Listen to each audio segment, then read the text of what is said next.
I can introduce myself. My name is Scott Boyd, and I live in Pittsburgh, near Paul, and I've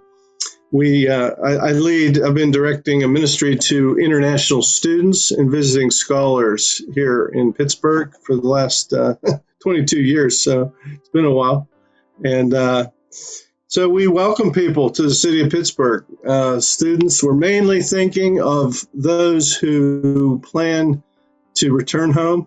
Some are seeking jobs here, but I think the vast majority of students. And so the strategy behind PRISM is to reach people for Christ when they're away from their home. Pressure, social pressure, family pressure,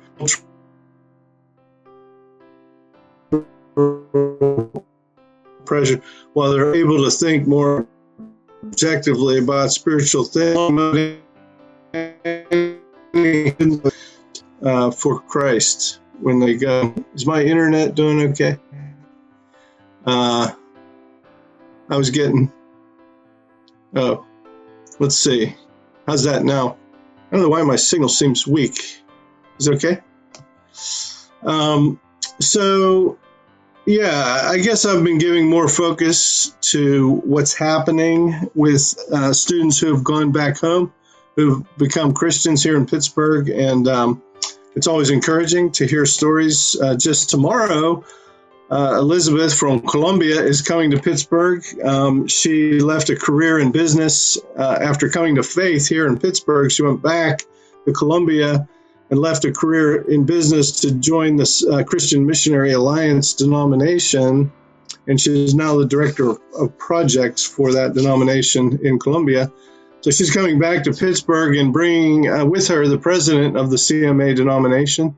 They'll be here tomorrow through the weekend. So pray that their time here can be meaningful and that we would have an opportunity to, just to spend some quality time with them and make some good connections with churches here. It's a transitional time of year where many students are moving on either back home or to other parts of the U.S. or to different situations, but many new ones are coming. So international student ministry doesn't really end during the summer, like maybe, American college students, it's kind of more of a break. But for us, they're still here. Most don't go home. They're here and actually have more time and more availability. So pray for fruitfulness during the summer.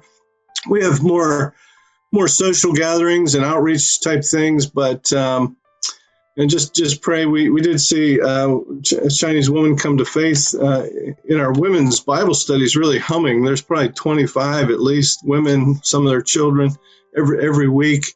There's different Bible studies going on, and we have the hospitality house where we welcome people when they come to Pittsburgh and gives them a place to stay while they're looking for another place. And so just pray that God would give us opportunities. We've seen a change in the demographics of international students, less visiting scholars from China because of the politics probably between the U.S. and China, but we're seeing many, many more from India and other Middle East, Latin America. And so there's more diversity in our people we're reaching now. And so I like that. I like the diversity of it, but I will say it's harder. The older Chinese visiting scholars, they would just come to our stuff and love it and be so open spiritually. And it's not really the case with the other groups I just mentioned. So just pray for God to open doors as we, reach international students. I think personally, I see my computer is almost out of battery. So let me just plug it in before I might disappear.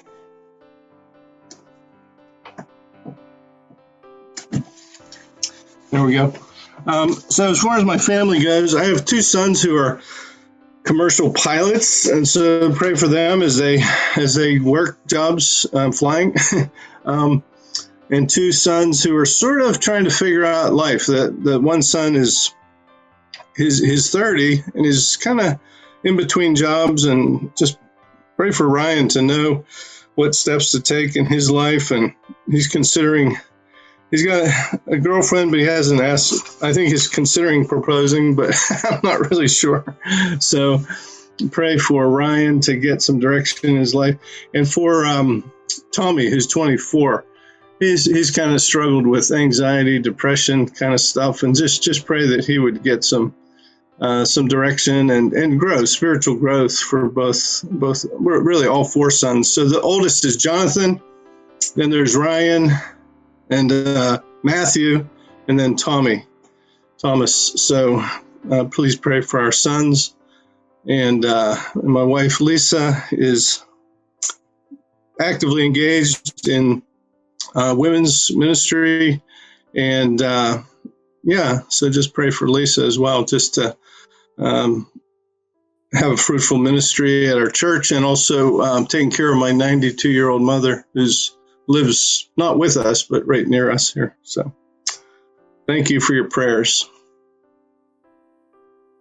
Thanks, Scott. It's great to have some people kind of hang out with you guys last weekend, right? Yeah, you had a picnic, and it's that was really fun. cool.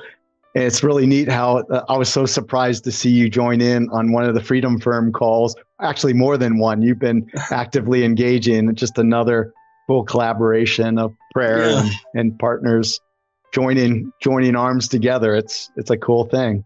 Are you still preaching at the Indian church? I think that's where my interest came from. I am still preaching at the Asian Indian Church, Christian Church of Pittsburgh. So that would be another little prayer request, is to, I feel like God's giving me more preaching opportunities. So just pray for, weightiness of words that would come from Scripture, and so that's, but the Indian Church, I think, would be very interested in learning more about Freedom Firm. Yeah, I think that's a good partnership. Hey, and Farshid came and spoke to a men's breakfast, and that was really powerful. He's a really great evangelist and apologist, and I'm really proud of him. That joke of how he got from Iran never gets old. Yeah. Yeah, we have a new girl, Audrey. She's American-born Korean girl joining our staff here next month. So pray for Audrey too. As she gets started, she's younger, and that's good. We need to, get a little youthfulness on our team. So Audrey's 24, and she's been a international student in Ireland. So she's coming back to Pittsburgh.